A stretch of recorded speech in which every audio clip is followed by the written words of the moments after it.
Welcome back, everyone. It is my pleasure to introduce our next instructor for the session, The Road to a Smooth Recovery.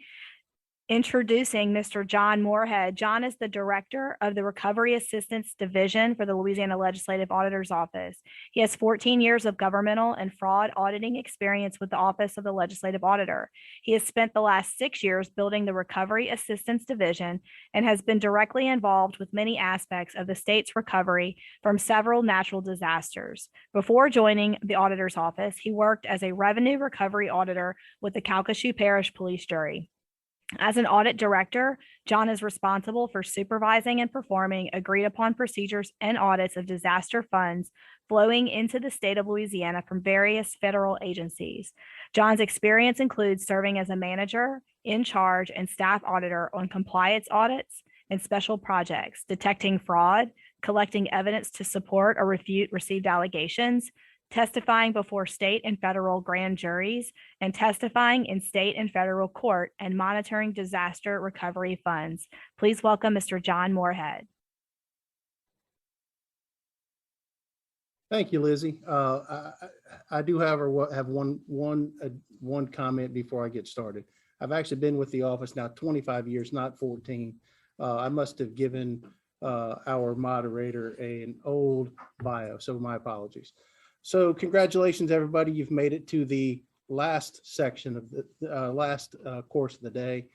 I'm going to present the road to a smooth recovery here. And what we're going to talk about for the next hour is the public assistance grant process. Now, as you can see from the agenda, well, let me get my stuff moving here. Here we go. As you can see from the agenda, I've broken that process down into 13 easily digestible steps, and we're going to go through each of those over the next hour. And as we go through those, hopefully we will meet our learning objectives here. I want to enhance your awareness of the FEMA Public Assistance Grant process. Hopefully we'll identify some situations that could affect FEMA funding, and hopefully I'll point out some areas where you can avoid problematic issues in the process. So, but before we get started, let me introduce you to a couple terms that most of you, I think, won't associate with a grant process or a financial transaction. The first of those terms is squishy. Yes, you heard me right. I said squishy. Squishy just means soft, lenient, or imprecise. So if I'm talking to you and I mention the term squishy, just think imprecise. And squishy situations often lead into the second term, and that's called squinting. Squinting is simply to deviate from a true line or to look at something with your eyes partially closed. Our point today in squinting is to deviate from a true line. In other words, we're going to bend the rules a little bit to make things happen. So unfortunately, in the disaster arena, things aren't concrete all the time, and transactions have a tendency to get a little bit squishy. And frankly, that's inevitable in this process. So if you can, avoid squishiness at all costs, but if you're staring down one of these squishy transactions, the best way to protect yourself, your agency, is to gather as much documentation as you can that supports both your decision-making process and the costs that you're going to incur as a result of the squishy transaction. And when you submit that squishy transaction to FEMA or to the state, hopefully the reviewer that's reviewing that transaction has developed the skill of squinting. And as I mentioned, squinting is just kind of looking at something with your eyes partially closed, but really it just means to bend the rules a little bit. And the best way to explain that is if you, I'm trying to think of a good example. Maybe I'll come back to that example. But squinting is simply taking a transaction that at first glance may be an absolute no from a funding standpoint. And if the reviewer squints at it enough or looks at it or bends the rules just enough, they can possibly get to a funding situation. Now, don't get me wrong. Squinting doesn't mean violate the rules or the laws or anything like that, because the true standard is to look at all transactions and evaluate them in the light of day with both eyes open. And I am an auditor, so that's kind of the way we need to go. And the third term, I guess, I want to introduce to you is, because you'll hear me say it many times throughout this presentation, and that is cost analysis. Now, here's a little secret. When you buy things with federal money, you have to do a cost analysis. Now, there's two types of those cost analysis, one before work is done and one after. Now, I refer to cost analyses that are done before the work is done as simply following a competitive procurement process. And that's the way I'll always talk about them. So when I talk about a competitive procurement process, that just means a before the work cost analysis. The cost analysis that you want to avoid, and we'll talk about it throughout this presentation, is the after the work has begun cost analysis. Those are difficult to deal with, they're going to cause frustration, and you want to stay away from those. So with that, let's quickly run through those 13 steps. So step one, the event occurs. Step two, the governor requests federal assistance. Step three, preliminary damage assessments are conducted. Step four, the major disaster is declared, hopefully. Step five, applicant briefings are conducted. Step six, requests for public assistance are submitted. Step seven, recovery scoping meetings, formally kickoff meetings for those of you out there that have been through this process a lot. Those were formally kickoff meetings. Step eight, project worksheets are developed. Step nine, project worksheets are reviewed, not to be confused with the state expense review process that we'll talk about in just a second. Step 10, funding is obligated. Step 11, state expense reviews are conducted. Step 12, projects are completed. Step 13 is closeout. Now, we just ran through those pretty quickly and very linearly. I want to impress on you that this process is anything but linear. It's a very fluid process. And in fact, the governor may request federal assistance before the event even occurs, and the president may declare a major disaster before damage assessments are done. So with that, let's go ahead and get into this, and we'll step into step one real quick. So step one, the event occurs. Now, the event's going to occur with or without forewarning. Hopefully, you'll have a little forewarning.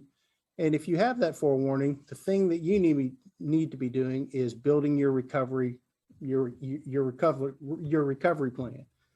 And that plan is simply going to focus on public safety and protection. Things like barricading roads to keep people out of low-lying areas if you're experiencing flooding and stuff like that, or even setting up an emergency shelter. Now remember, if a federal disaster is declared, if a major disaster is declared, those things that you're doing before the event happens are potentially eligible. So as you're going through those things, make sure you're following the federal procurement rules and you're building your documentation as if they were going to be reimbursed by the federal under a federal program. So step two, the governor requests federal assistance. Now, the important thing about this step is transparency. Now, transparency is driven mainly by the communication between your local emergency operations center and the state emergency operations center. And I'm going to call those EOCs.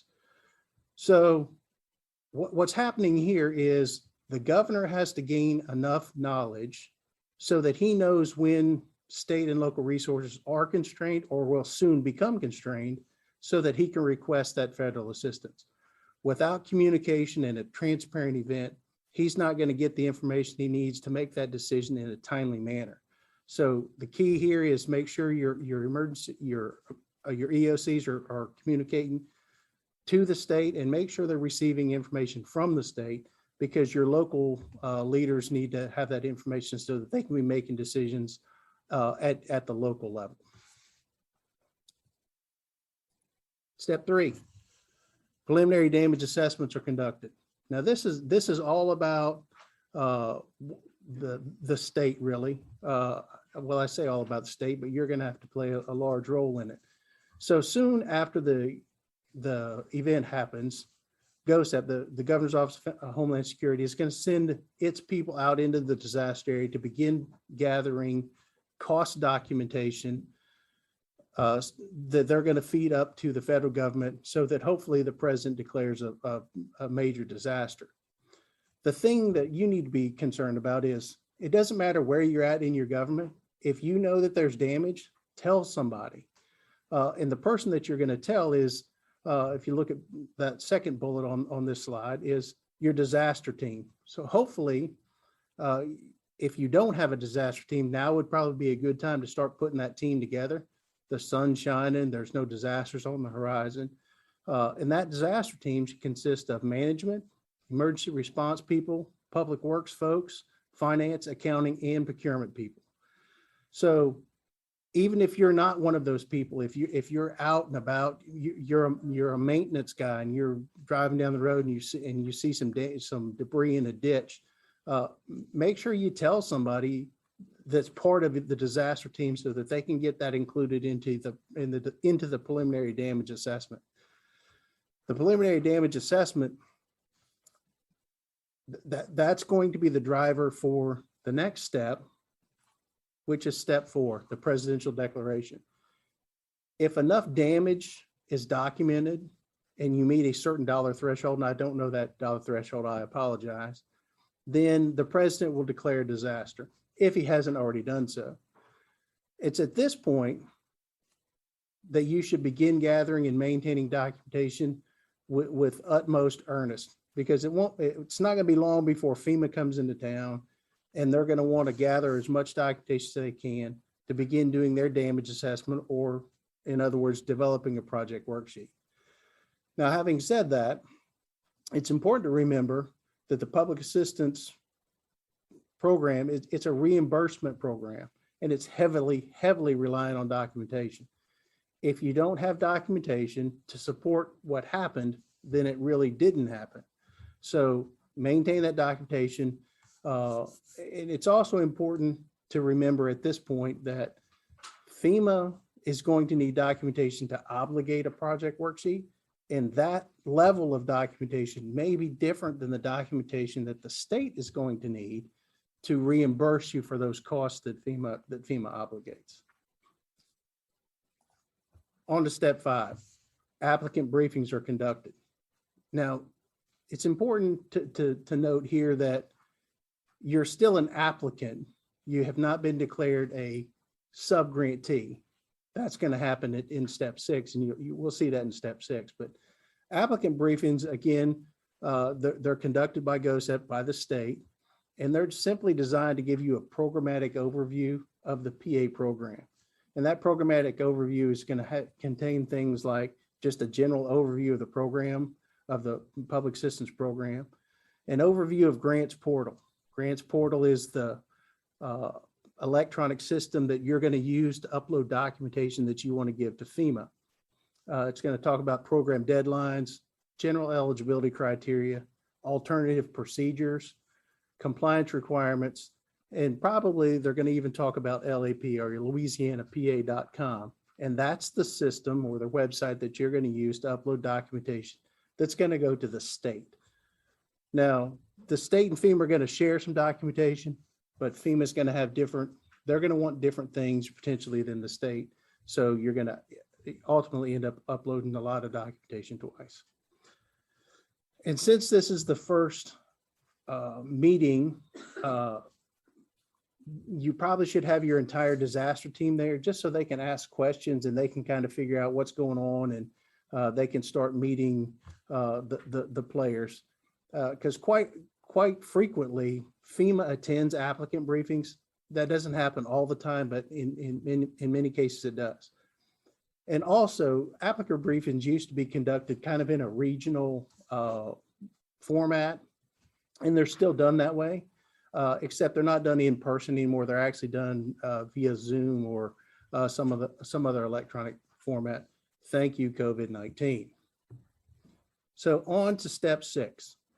Step 6 are requests for public assistance are submitted.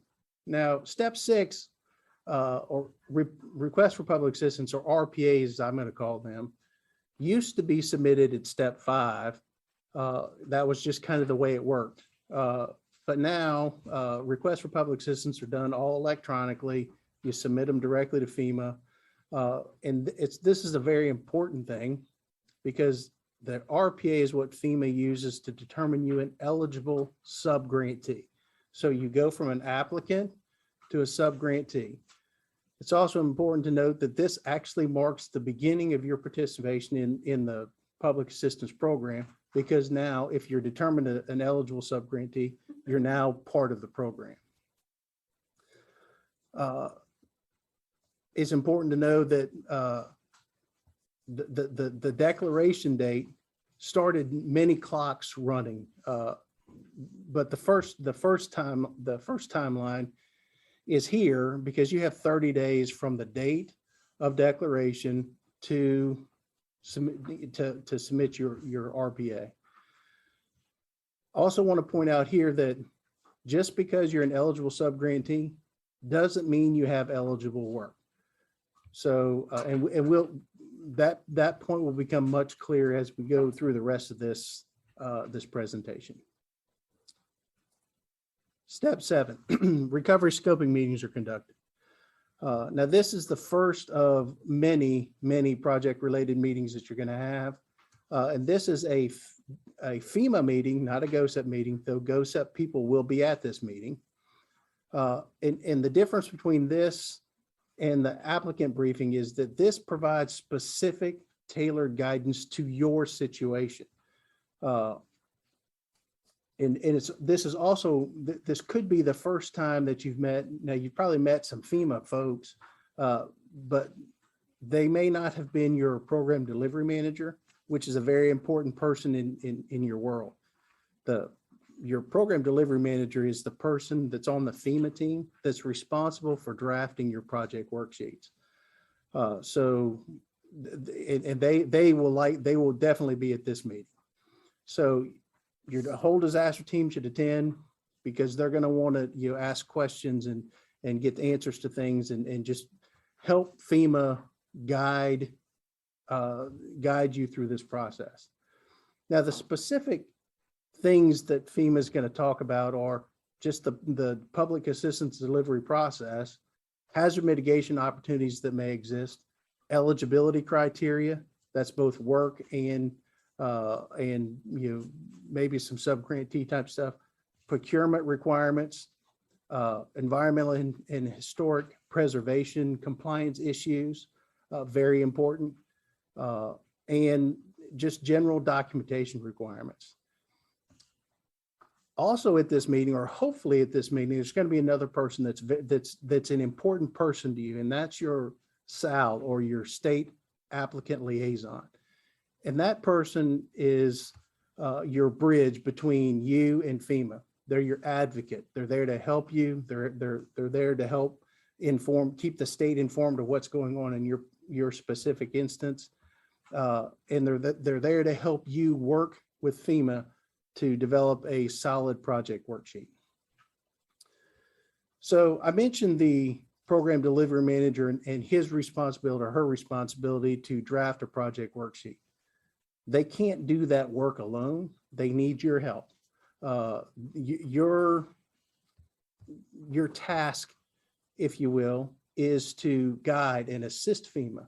You know you better than anybody else, and so they need your help to develop a project worksheet that you can that captures all of your costs, and that you can use to rebuild whatever facility, i.e. building, car, whatever, that is damaged by an event.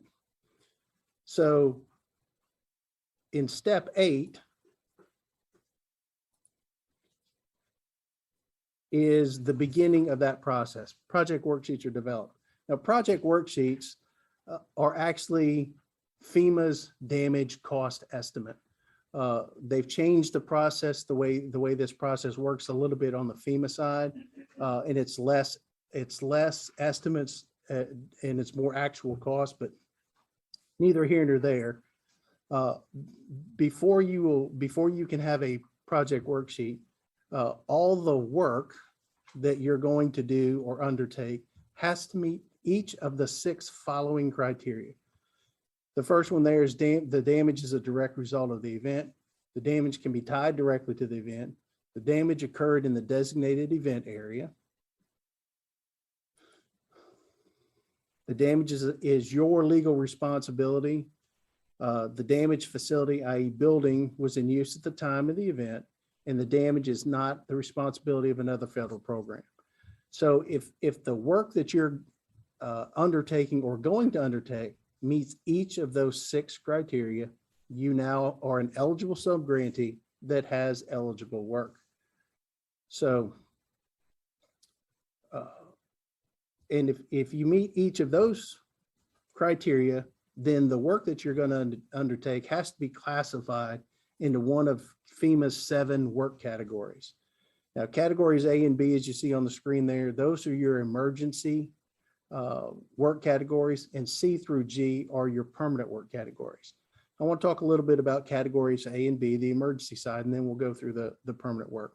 So category A, that's your debris removal. Simply, that's removing vegetative debris, construction debris, sand, mud, silt, cars, boats, stuff that accumulates in the ditches that's all a result of the disaster.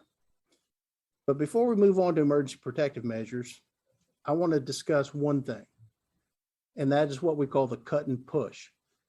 Immediately after the storm, maybe your public works department or your fire department went out and they cut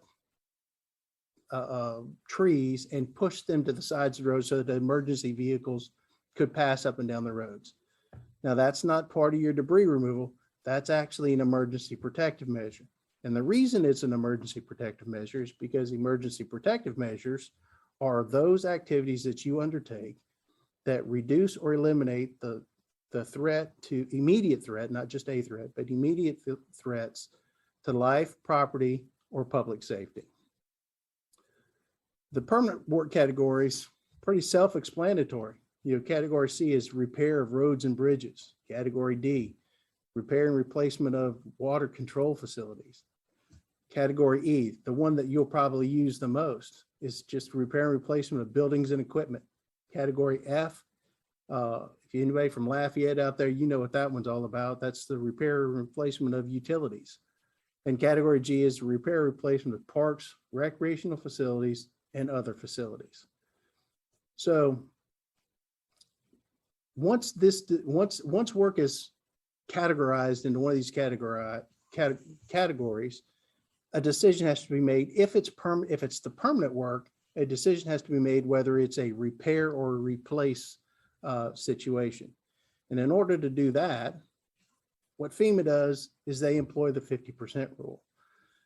50% rule is a pretty easy concept to grasp. It's the repair cost divided by the replacement cost. And if the answer is less than 0.5, you repair. If it's greater than 0.5, you can replace. The trick here is making sure that you have the correct repair cost and the correct replacement cost. Sounds pretty easy to get to, and in most cases, it's a relatively simple process, but I have seen that decision take years to accomplish. So be mindful that you could be stuck here for a protracted period of time, ensuring that you get repair costs right and replacement costs right. So if you have on staff architects and engineers, this would be a good time to get them plugged in. Or if you want to hire those people, get those plugged in to help you make those decisions. So now if you're going to repair, you've got 3 options if you go to repair something. Those 3 options are: you got to repair to the current codes and standards. You're going to repair it and include some FEMA funded mitigation measures, or you're going to repair it and you're going to pay for your own improvements. But if you want to do a replace, or the rules allow you to replace, you get 5 options. You can raise the building and rebuild on the same site. You can raise and relocate. You can build the house, build a bigger facility to house many smaller things, or you can raise and use the funds for other purposes. Just means knock the building down and do something else with the money. Or you can secure the building and use those funds for other purposes. Now, I want you to make a note of caution here that if you do anything but repair to current codes and standards or raise and rebuild on the same site, you will invite upon yourself additional scrutiny from FEMA and additional work upon yourself, because all of the other options are going to require something outside the norm. You're going to have to do some additional work, and FEMA is going to have to look at it a little closer to make sure that those options work in the situation and that it's okay to do those things. So now that you're an eligible applicant that has eligible work that's been classified into one of the appropriate, it's been classified in the appropriate work category, and you've made your repair replace option, let me talk to you a little bit about some funding issues. Now, funding issues. So these first three, environmental compliance, historical compliance, and codes and standards, I'm going to handle all those the same because basically they work the same way. And here's how they work. Whether you agree to them or not, you are stuck with them. Sorry, guys, that's just the way it is. And the best way to explain that is through an example. So here's the example. Flood comes through town and floods town hall. Now, town hall is a 3-story building that was built back in the 1920s. And it's just being used as it's been used as town hall since then. So you bring in your team. The decision that's made is, hey, we've got to gut the first floor of this building, and we'll work out of the top 2 until we get the first floor done. And that's great. So you bring in your architect. He's going to do you some plans. And one of the first things he tells you is, guys, this building's it's old, so therefore it doesn't have a fire suppression system. So here you've got it, and now current codes and standards require fire suppression systems in public buildings. So you've now got to install a fire suppression system on the first floor, but not only on the first floor, maybe on the second and third floors as well. That's an issue that'll have to be worked out during the process. Oh, and remember I said the building's old, so your historical people have come in and they've decided that, yeah, you can gut the building, but you can't replace the windows or the doors. You have to restore those to, because they have historical significance, and you have to repair those to historical, so they have to be in historical compliance. Now, having said all that, that just increased the cost of this project probably pretty dramatically. But the good news here is FEMA is going to pay for the lion's share of that work, because if this, the process works on a cost share basis. So FEMA pays at least 75%, and you're going to have to pay 25% or 90-10 or whatever the split is. So if the cost share only increases $100,000, maybe a couple $100,000, it's probably not a big deal. Unless you're in a little tiny community, then that's going to be a really big deal. But if that number is in the millions of dollars, those numbers add up very quickly, and those become very big deals. So I'm gonna move on now to these funding caps. The funding caps, totally your decision. So if you choose a certain type of project, then you're going to choose a funding cap, and you're going to invite this. So this is a voluntary thing, but sometimes it's well needed. So the first funding cap I want to talk about is this thing called our alternative procedures projects.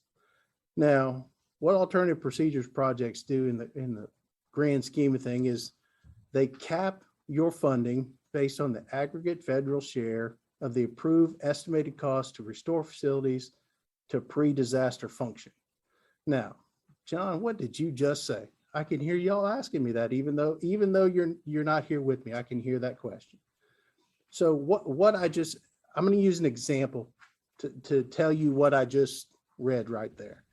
So for instance, let's say you have a length of road, maybe it's a mile, maybe it's a couple miles, maybe it's a half mile. And in that length of road, you have 3 spots where you have culverts. Well, you had a large flood event come through and it washed out each of those culverts. Now, FEMA comes into town, you identify the damage. They come up with a cost estimate for repairing each of those sections of road where those culverts are. But you go to FEMA and you say, FEMA, it would be a better use of money and a better fix for us as a community if we were to put in a bridge instead of those 3 culverts. FEMA says, great point. We're going to allow you to do that. So what they're going to do is they're going to cap each of those 3 large projects, and they're going to create another project that's going to say, go build a bridge. Now, once that decision is made, they're going to, or once FEMA has combined all those estimates, they're going to give you a fixed cost estimate that you have to accept before you do any work. That's the little drawback for this. So you say, okay, we can do that and we're going to go build our bridge. Here's the good news. So if you're building that bridge and your designer comes out and they say, hey, we're going to build a concrete bridge, and that's going to be the way it's going to work. But then the cost of concrete skyrockets. Well, your engineer comes in or your architect comes in and says, hey, we can save a whole bunch of money if we change it to an asphalt bridge. I don't know a ton about bridges, but if that's the case, then you don't have to go to anybody to get permission to do that. You just go do what you got to get done. And another good thing is that if you have any excess money left over at the end of that, you don't have to give it back to FEMA, maybe. If you go to FEMA and say, hey, FEMA, we want to do this other little work that's involved with this disaster, and FEMA says, great, go do that. You now have the funding source to go do that work. So that's a good thing. Just remember, if everything goes the other way and costs escalate and your designer can't provide you any relief, you get to bear the cost of any of those requirements. The second type of funding cap that we're going to talk about is called an improved project. And typically where you see improved projects is when you want to do a project and you want to add some improvements to it, and you can't separate the improvements from the damaged facility. So what FEMA says is, okay, we understand you want to improve your building. So what we're going to do is we're going to cap this project at the lesser of the federal share of the cost to repair the old building or replace it, or the actual cost of the improved project. And then, so in essence, what that's saying is FEMA will pay for what is damaged, and you will have to pay for the improvements to your facility, which is what those other 2 bullets are saying. Now, a couple of good points about improved projects are the state can approve them, and you can use them for small projects with alternative procedures projects. And I forgot to mention to you that alternative procedures projects, you're likely going to hear them called either they'll call them Section 428 projects or SREA projects. SREA is just the Sandy Recovery Improvement Act, and 428 is the section of the Stafford Act that authorizes those projects. And so typically they're called 428 or 428 projects.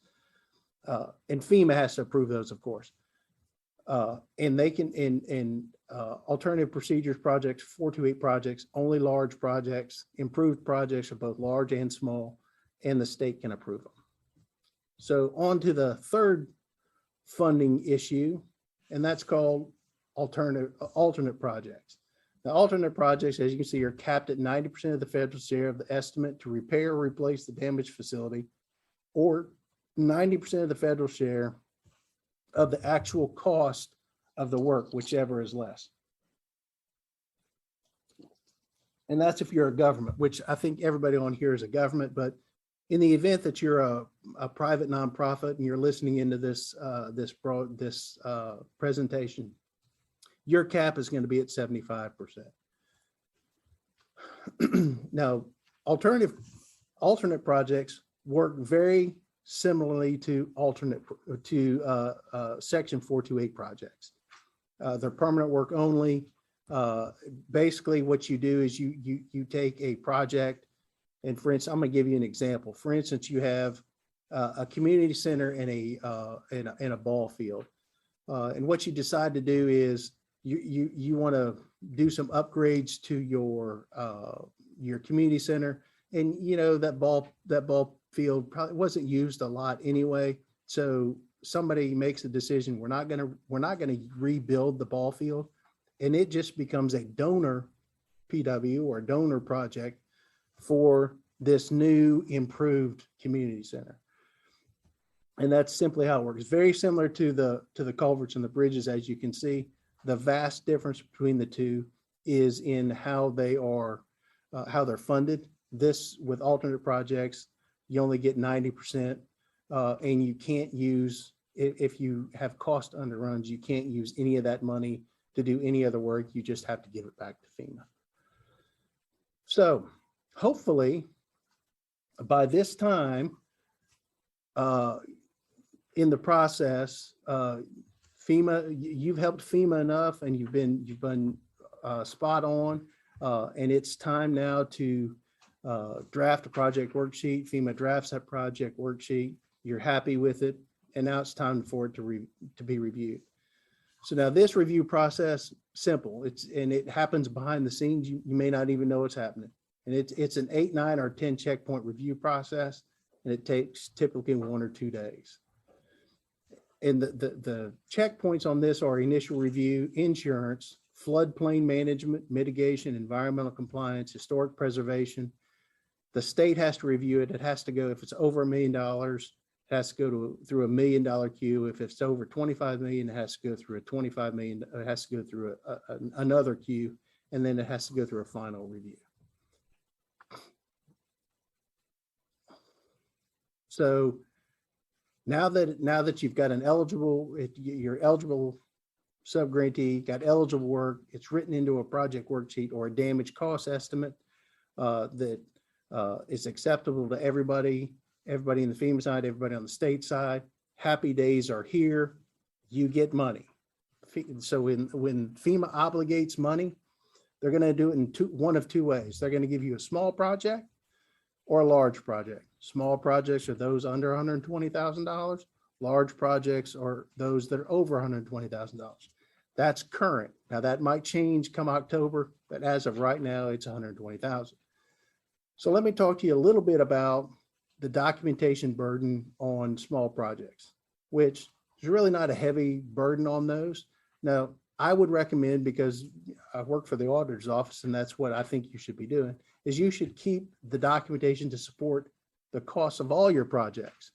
However, when they come to close this project to ensure that this work is done, it's going to be, is the work done, not give us the documentation that supports the cost. Not the same thing if you're dealing with a large project. Large projects require lots of documentation. And in fact, you're going to have to keep that for about 3 years after the project is closed.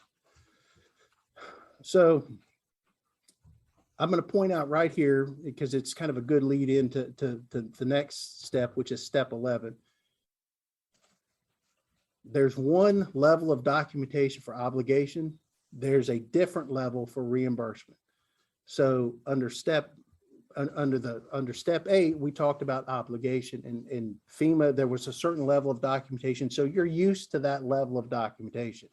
When you get into the step 11, that level of documentation is going to change. And sometimes it changes pretty dramatically, but hopefully it's not too bad. But just remember, the key to obligation is FEMA's damage cost estimate, and it's an estimate in many cases. The key to reimbursement is reasonable cost for actual eligible work. So with that, let's get into step 11. And the first thing I want to talk to you about in step 11 is the bar. Now the bar it's really two parts. It's eligible work and reasonable cost. So eligible work done at a reasonable cost is the bar. Any expense that you have that's eligible and meets that bar is going to be reimbursed. So let's break down the bar just a little bit. Eligible work, that's determined by FEMA. So you're halfway there. The only thing you've got to do is come up with reasonable cost. The best and easiest way to come up with these reasonable cost is through that competitive procurement process. The ones that FEMA likes the best are sealed bids and publicly advertised RFPs. Don't get in the trap of doing just an RFP where you send it out to those 3 or 4 guys that you know that do that kind of work. It has to be publicly advertised because that's what FEMA wants. And sometimes you don't want to do that, or you say, hey, I can just buy that off of a state contract. For those of you that don't know, if you work in government, any public or any government in the state can purchase off of state contracts. The good thing about state contracts, the state's done all the work. The Office of State Procurement has already subjected these to a competitive procurement process that FEMA accepts. So if you buy something off of a state contract, it is by its very nature reasonable. Now, this other thing down here called piggyback contracts. Now, think squishy, but not real squishy when this happens. FEMA dislikes piggyback contracts, and I would recommend that you stay away from them simply because FEMA doesn't like them, and I've seen them go bad way too many times. But if you decide that's the road you're going to go down, make sure you follow the state law to the nth degree. For instance, if you're supposed to buy 10-foot links of Schedule 40 pipe for $25 a link, and it's just the standard straight pipe, and that's what's on the contract you're piggybacking off of, then buy that at that price. But what if you if you get in that process, you say, well, it's only $1 more. I'm going to buy these 10-foot lengths of bell-ended Schedule 40 pipe. Then what you've succeeded in is not piggybacking off of a contract, but rather following a non-competitive procurement process that's going to invite some scrutiny and pain that we're going to talk about in just a few moments. The next thing I want to talk to you about is the 5 Ps. Poor purchasing procedures promote pain. Just burn that into your memory that if you don't follow the federal rules or the state rules or some kind of rule, you have some squishy purchasing procedures, you're inviting pain to come into your process. And we're going to talk about those on the next slide.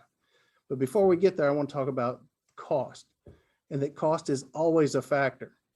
Now, several times I've been told, John, cost really isn't always a factor because FEMA allows an RFQ or a request for qualifications process where architects that are doing design work don't have to compete on price. And I agree with that. And that is in fact true. However, I would submit to you that cost is always a factor because if you negotiate a contract with your architect and the fee is 12% of the cost of construction, when it comes to the state's going to review that for cost reasonableness, and they're going to use either the FEMA cost curve or facility planning controls cost curve. Now, if those cost curves indicate that it should only be 8% of the construction cost, then the state is going to reimburse up to 8% without question. And then that other 4%, you're either going to have to, it's either not going to be reimbursed or you as a subgrantee are going to have to support the fact that for some project related reason, 12% is the actual number. That's going to come, that's in that pain category because it's going to require you a lot of extra work. So remembering the bar, eligible work done at a reasonable cost, the 5 Ps, poor procurement procedures promote pain, and that cost is always a factor, and following the appropriate purchasing regulations are going to help you avoid all of the pain And that pain is this, the consequences of the pain. So you don't want to have to get yourself in a situation where you're doing a ton of additional documentation, because it's uncalled for and it can be avoided fairly easily. You don't want to do cost analysis. So we're going to talk about that in just a little while. You surely don't want reduced funding, and that bottom option, deobligation. You never want to find yourself in that spot for sure. So if you follow the appropriate rules, you're going to avoid a lot of those consequences. But what are the rules that you got to follow? Well, for states, it's pretty easy. So if you're the state, so if you work for the state like I do, all I've got to do is follow my own purchasing rules, no matter what they are. That's what I have to follow. However, most of you, I think, are in local government or you're a P&P, and you're required to follow 2 CFR section 200.318 through 200.326. Write those down, because that's the body of regulation that you need to go read and commit to memory and know. Now, here's a little secret. The secret is, if you follow the state rules, you know those ones that you're customary and used to following, in most cases, those are going to keep you in compliance with the federal regulations. The trick, however, is knowing when to follow federal and when to follow state. Because I assure you, if you follow the federal rules and they're more stringent than the state rules, the worst you're probably going to get is an audit finding from an auditor like me. But if you flip that over and you follow the state rules when the federal rules are more stringent, you could jeopardize your reimbursement. So it's very important to know when to follow state, when to follow federal. So having said that, let's talk about a few areas where you might get tripped up. First one is micro purchases. Now, state law really doesn't have micro purchases, but a micro purchase is simply any purchase you make that's under $10,000. So in comparative state is if you purchase something, materials and supplies under 30,000, basically you don't have to do a whole lot, which kind of mirrors the rules of micro purchases. So micro purchases and purchases under state law under 30,000 are mirrors, so you're good to go. Let's talk about the state bid law. So under the state bid law, contract limit currently is $250,000. So anything under $250,000, you have to bid. There's a little thing called the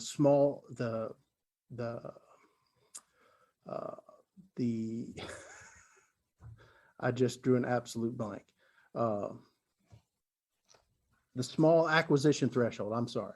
So the small acquisition threshold, basically what that is that's a federal procurement rule that says if you purchase things under $250,000, all you have to do is get quotes. So the federal rules and the state bid law are lining up. Well, if you go over $250,000, federal rules say you should go out for a competitive procurement process, sealed bids, public advertised RFPs, which is very similar to what the state rules say for contracts over $250,000. So those are the same. One bid responses. Here's an area where the state allows one bid responses. The federal government doesn't. So if you ever get a situation where you get a one bid response, federal regulations require you to rebid it. And if you're concerned that maybe, hey, I can put this out for bid, but I'm still going to get one response, maybe and be sure you follow state law to do this, of course, and consult your legal counsel. But you can split a project into smaller projects and bid them that way. Or you can go to your designer and say, hey, value engineer this thing so that my costs go down, and possibly you can do it that way and gain more bids. If you don't get more than one bid, you got to go down the road of that dreaded cost analysis that we're going to talk about in just a second. And then if you're following the emergency or extreme emergency provisions of the state bid law, basically those render the state bid law less stringent than the federal rules. So be very careful if you're doing that, because you're going to get yourself into a bad spot potentially. The other issue I want to talk to you about real quickly are service contracts. Service contracts, they're not covered by the bid law. And a lot of you folks out there in local government are used to just doing an RFP for service contracts, which is fine under the federal rules as long as they are publicly advertised. Now, remember, with this process, you got to publicize them, and cost has to be a factor, and the resulting contract has to contain a not to exceed clause. And also think with service contracts, they're squishy. And the reason those contracts get squishy in most cases are because they're time and materials based. They're typically happen during the emergency period. Not to exceed clauses are routinely not enforced. And subgrantees sometimes do not monitor these things very well at all. And if you find yourself on the bad side of one of these situations, likely the saving grace is this thing called the cost analysis. Now, I'm going to submit to you that you need to avoid cost analysis like I-10 through Baton Rouge during a rainstorm in rush hour. Some of you got that, and if you haven't been to Baton Rouge during rush hour, come on, you won't do it again. Cost analysis should be an absolute last resort, and you should avoid them. But if you have to get into that thing, follow these documentation rules right here. Document the who, what, when, where, why, and how much. And that, it can be difficult because if you enter into a contract that's a time and materials contract and you don't bid it, and there's no way to compare that to any other time, maybe you're going to have to compare that to a unit price contract. So you're going to have to convert time and materials to unit price. Not necessarily an easy task. It can be done, and GOSEP or the state will help you out however they can.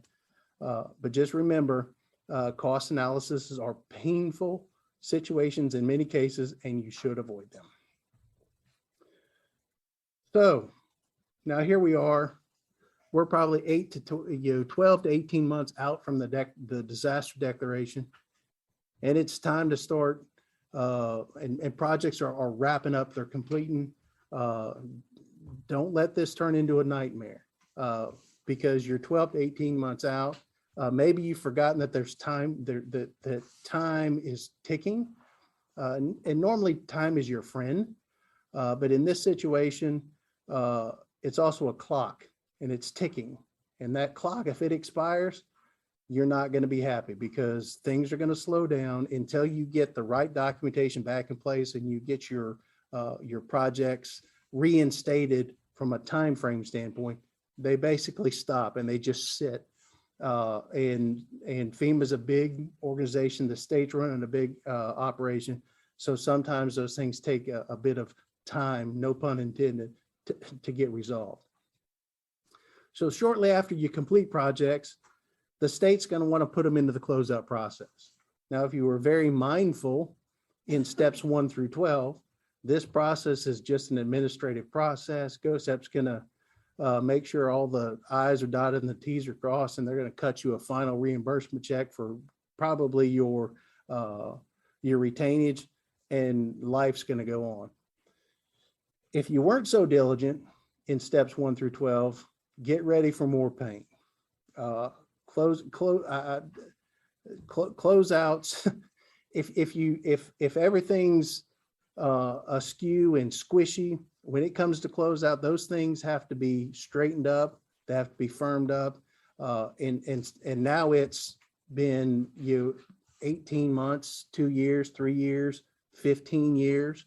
If you're dealing with Katrina stuff, and we still are. And it's very difficult to get all of that stuff wrapped up and put in place. But it's doable, and the state's there to assist you however they can. So now we're getting close to the time to wrap up, so let me close this thing out. And with that, I just want you to remember 5 things, just 5 things. So first and foremost, build a disaster team that includes management, emergency response, public works, accounting, finance, and procurement. You're going to need that team and lean on them. So do that. And I would suggest do that now. Second thing, identify your damages early and engage with FEMA and state players often. And to the extent you can, always engage with FEMA and the state together, so both of them are hearing the exact same message. 3, the bar. Remember, eligible work done at a reasonable cost is going to be reimbursed every time, almost without fail.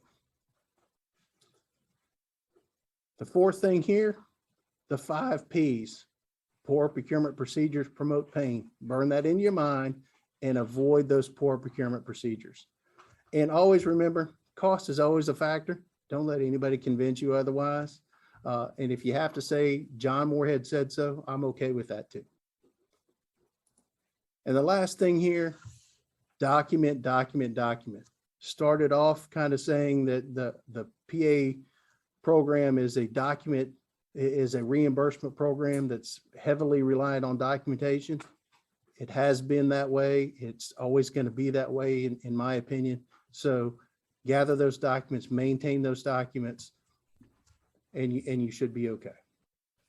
So left a few resources here for you. So if you want to do a little additional research, you can go to FEMA.gov, you can go to the GOSEP's website, you can come to the LLA website, and you can get a little more information. Or if you just want to call and talk to me or send me an email or say, John, I got this question. Even if I can't answer it, I probably know the person at either FEMA or GOSEP that can. And I have no problem if you want to call me or email me, and we can talk about those things. So I want to thank you for your time and attention today, but don't run off too soon. I want to kick this thing back over to our moderator so they can close things out. Thank you, and y'all have a great rest of your day.